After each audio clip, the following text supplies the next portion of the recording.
Pose with the fans. Pose with the pose with the pose with the fans. Pose with the pose with the pose with the fans. Pose with the fans. Pose with the fans. Para pedagang pasar tradisional menyadari bahwa jual beli online terus meningkat 95%. Hal ini menyatakan bahwa jual beli online akan terus mengalami peningkatan setiap tahunnya. Hal ini menandakan bahwa para pedagang menyadari adanya pengaruh tersebut. Berkaitan dengan respon para pedagang tradisional, berdasarkan data, terdapat 30% pedagang merespon positif. Maksudnya, para pedagang memahami kelebihan dan kekurangan penjualan online, sehingga menemukan strategi yang cocok untuk bersaing. Selain itu, terdapat 50% respon negatif pedagang terhadap penjualan online. Ini dikarenakan penjualan online sangat mempengaruhi pendapatan para pedagang di pasar tradisional. Halo teman-teman, saya Devika sebagai pedagang tradisional, saya Tiara sebagai mediator, saya Ida sebagai analisis pasar tim pemerintah, saya Maya sebagai perwakilan asosiasi UMKM digital. Saya Mega Fitriani sebagai Kepala Solutor. Di sini, kami akan berdialog tentang regulasi sosial commerce. Selamat menyaksikan!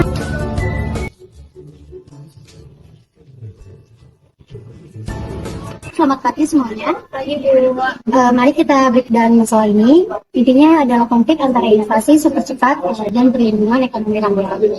Ibu Depi, sebagai perwakilan pedagang offline, coba Ibu Depi ceritakan setelah di talk show masif, gimana nih omset di pasar? Gimana ya Bu? Omset saya turun lebih dari 30%. Sedangkan biasanya saya menjual produk itu lebih dari 50 potong baju. Sekarang satu hari pun 5 potong baju itu sudah untung bagi saya. Setelah adanya TikTok Shop, kenapa? Karena produk impor dari live streaming itu dijual lebih murah dari aslinya. Sedangkan itu jauh lebih murah dibandingkan harga modal saya. Ini cuma masalah dapur, Bu. Itu yang Bu Devika bilang, dari data asosiasi kami, ini bukan cuma masalah efisiensi. Ini sudah masuk kategori dumping. Platform itu memanfaatkan data media sosial untuk menawarkan harga yang secara logika bisa kita terima. Fungsi media sosial dan transaksi tumpang tindih, dan itu yang paling berbahaya, Bu. Kita butuh gagasan mediator. Oke, baik. Terima kasih Ibu Devika dan Ibu Maya. Sekarang tim Anda yang dari pemerintah sudah melakukan investigasi internal. Hasilnya seperti apa? Apakah kerugian ini memegang bukti karena sosial atau e-commerce? Hasil analisis logistik dan transaksi ini selama 2 bulan. Ya, terbukti. Temuan prinsipnya begini, platform social commerce itu menggunakan ekosistem media sosialnya untuk mempromosikan barang-barang yang sebagian besar impor dengan skema harga yang sulit ditandingi oleh produsen lokal. Jadi, konflik ini bukan ilusi. Platform ini adalah pasar sekaligus pemain, dan itu melanggar prinsip level playing field yang sehat. Mega, data sudah jelas. Tuntutan fair play sudah bulat. Lalu apa langkah strategis dan final dari tim perumas regulasi untuk menyelesaikan krisis pasar ini? Kita harus kasih paham, saya harus kasih kepastian. Terima kasih kepada Ibu Tiara. Berdasarkan semua data yang sudah ada, ini dari 60 juta UMKM,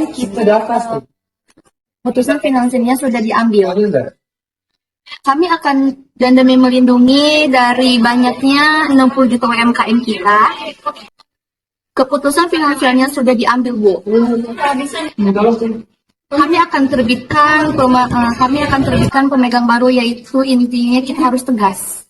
Baik, Bu, di sini salah satu fungsi dari sosial media dari e-commerce harus dibedakan total platformnya.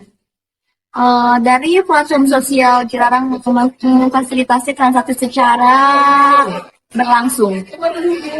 Jadi mereka tidak boleh menyebut pasar dan pemain sekaligus. Solusi kedua, kami akan tetapkan aturan. Yang kedua, kami akan tetapkan aturan terkait harga minimal, Bu, yang di pasaran. Dan izin bagi barang impor yang masuk melalui e-commerce. Baik, itu jelas dan tegas. Sekarang, mari kita breakdown langkah-langkah implementasi Permendag ini dalam semua terima saya ucapkan terima kasih kepada semuanya yang sudah melakukan itu. Untuk itu, saya paham.